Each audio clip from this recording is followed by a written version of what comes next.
સુરતમાં અલથાણ ભીમરા રોડની નવી બંધાતી બિલ્ડિંગમાં ટાઇલ્સ ફિટિંગનું કામ કરતા કારીગરની પ્રજ્ઞાચક્ષુ પત્નીને ચાલ આપણે ગેમ રમીએ એમ કહી મોઢું દબાવી યુવકે દુષ્કર્મ આચર્યું હતું. ત્યારબાદ કોઈને જાણ કરશે તો તને અને તારા પતિને મરાવી નાખીશ એવી ધમકીઓ આપવાની ફરિયાદ અલથાણ પોલીસમાં નોંધાઈ છે.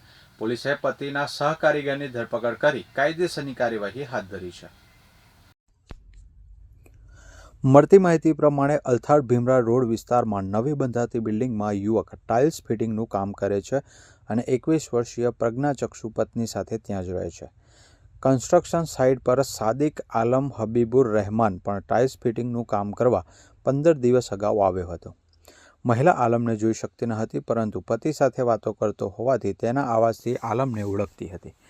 ગત 10 જાન્યુઆરીએ સવારના 9 વાગ્યાના અરસામાં આલમ મહિલાના રૂમમાં જઈ ચાલ આપણે ગેમ રમીએ એમ કહી તેના મોઢા પર હાથ મૂકી દુષ્કર્મ કર્યું હતું. પતિના પરિચિતની હેવાનિયતને પગલે મહિલા ચોંકી ગઈ હતી અને પતિ સાંજે કામ પરથી પરત આવ્યો ત્યારે સમગ્ર બાબતની જાણ કરી હતી. પરંતુ પતિએ જે તે વખત પોલીસ ફરિયાદ કરી ન હતી, પરંતુ 2 દિવસ અગાઉ સાંજના સમયે મહિલાની એકલતાનો લાભ લઈ આલમ પુનઃ રૂમમાં ઘૂસી ગયો હતો.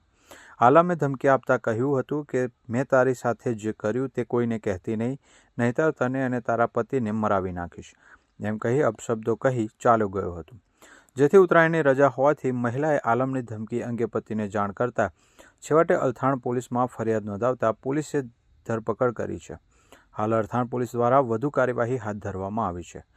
પોલીસે પીડિતાનું તબીબી પરીક્ષણ કરાવ્યું હોવાનું પણ જાણવા મળ્યું છે.